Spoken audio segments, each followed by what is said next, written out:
भारत में ऐसे भी क्षेत्र हैं जहां हिंदू अल्पसंख्यक है। हम इतने धूमधाम से यात्रा निकाल रहे हैं ना, वो यात्रा नहीं निकाल सकते इसी भारत में। विदेश की बात नहीं है, इसी भारत में। वो माथे में टीका नहीं लगा सकते, लगा लिया तो वहां के जो लोग हैं, अन्य धर्म के लोग कुछ बनकर बैठे हैं, वो उनको आवंटित नहीं करेंगे दुकान इत्यादि, ये सब डर के मारे उनको अपना धर्म के प्रति कुछ करें इसी भारत में। इसलिए तुलसीदास जी के समय ये सब चीजें होती थी, क्योंकि यवनों का आक्रमण चल रहा था उस समय।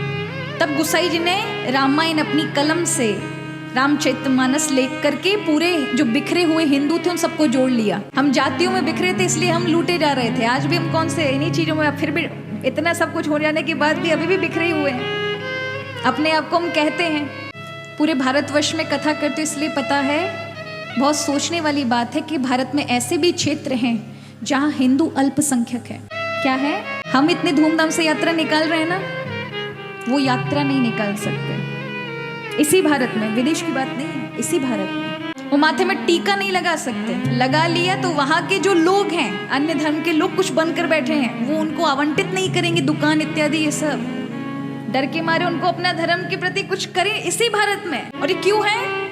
बहुत खुशी मत बनाओ, क्योंकि यहाँ बहुत अत्यधिक महात्मा और श्रद्धा भाव है। मध्य भारत, राजस्थान और उत्तर प्रदेश, इसलिए आप बड़ी खुशी मना रहे हो कि यहाँ पर ऐसी चीजें। बहुत समय नहीं लगेगा अगर नहीं जागृत हुए तो। गोस्वामी तुलसीदास जी ने अपनी लेखनी से, जहाँ हम बिखरे हुए थे छोटी छोटी बातों में, कभी जाति के नाम पे, कभी किसी के नाम पे लड़ते थे, तो भगवान श्री राम का चरित्र आदर्श के रूप में रखा कि वो भील के हो गए। ऋषियों का भी कुछ नहीं स्वीकार किया, उन्होंने जाकर के कौल भीलों के साथ वन में बिताया, उनकी सेवा स्वीकार की। ऋषि खड़े रह गए और भगवान सबरी के यहाँ जाकर के उसके झूठे बेर पा गए। राम जी चाहते राजा के बेटे थे, राजा राजाओं के यहाँ हर राजधानी अगर जाते तो 14 वर्ष कर लेते। 10 दिन यहाँ रुके, 15 दिन यहाँ रुके, 50 दिन कहीं और राजा के रुके। चक्रवर्ती सम्राट थे दशरथ, कोई राजा मना करता क्या? तो उन्होंने राजा लोग नहीं देखे, वन में गए, जिनकी ओर कभी किसी की दृष्टि नहीं जाती। उन्होंने वनवासियों को एक किया। हम हनुमान जी को बानर समझते हैं, बंदर नहीं है हनुमान जी। वानर का मतलब है वन में रहने वाले नर, जिनकी ओर कभी ये राजा लोग और राजधानी के बाहरी शहरी लोग कभी गए नहीं। उनको अलग थलग समझा। राम जी ने उनकी शक्ति का परिचय दिखाया और अपने कार्य में लिया। सबको एक करके उनकी शक्ति को दिखाया, तुम्हें कितनी शक्ति है। और जाकर के ऐसे दुष्ट रावण से युद्ध किया, जिससे वही वानर उन्हीं जगहों पर ये दुष्ट परेशान करते थे। किष्किंधा जैसे क्षेत्र में आकर के बड़ी बड़ी चौकियां लगा रखी थी रावण ने। और जबकि इतने महाबली ये सब जामवंत और सुग्रीव वाली हनुमान वहां मौजूद थे, उपस्थित थे, फिर भी उसका कोई बाल बाका नहीं कर पा रहा था। तब राम जी ने सबकी शक्ति का क्या किया? राम जी ने सबको जोड़ा ना, सबको जोड़ा। तो कहा जब राम जी ने सबको जोड़ा तो उसके भक्त कैसे एक दूसरे को तोड़ सकते हैं? तो रामचरितमानस ने बहुत बड़ा असर किया, घर घर में पढ़ी जाने लगी, घर घर में भगवान श्री राम का आदर्श स्थापित हो गया। हमारे राम कर सकते तो हम क्यों नहीं कर सकते? आज भी आवश्यकता है।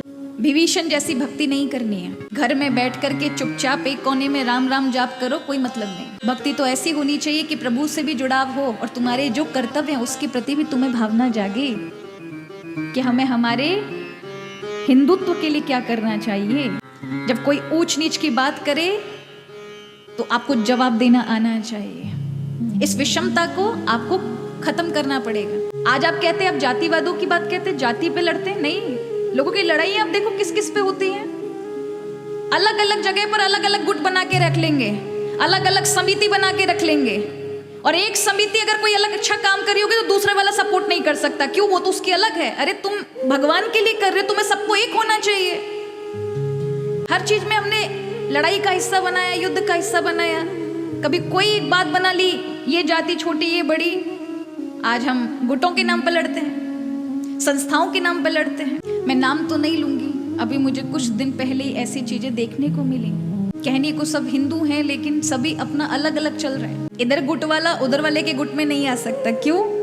उसको लगता है कि अगर हम मिल गए वहां पर तो फिर हमारा अस्तित्व खत्म हो जाएगा। अरे भगवत कार्य में कर रहे हो, अपने अगर आप धर्म का कार्य कर रहे हैं तो अपने स्वार्थ को आपको पीछे रखना पड़ेगा।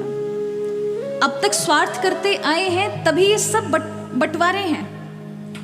जिस दिन हम अपना स्वार्थ पीछे रख लेंगे कि अपना देह है सबको जोड़ना, सबको साथ में लेके चढ़ना, और किसी एक के साथ कुछ घटित होता है तो उसके लिए खड़ा होना, तब समझ लीजिए फिर ये भारत सुरक्षित है। और जब तक हम लोग इस प्रकार की अपने निजी स्वार्थ में, हमें क्या मतलब है, हमारे साथ तो नहीं हुआ ना कुछ, हम तो सुरक्षित हैं, तो ये याद रखो दूसरे के घर में आग लग रही है, तुम तक पहुंचने में देर नहीं लगेगी। इसलिए बहुत संभलने जैसी चीजें हैं।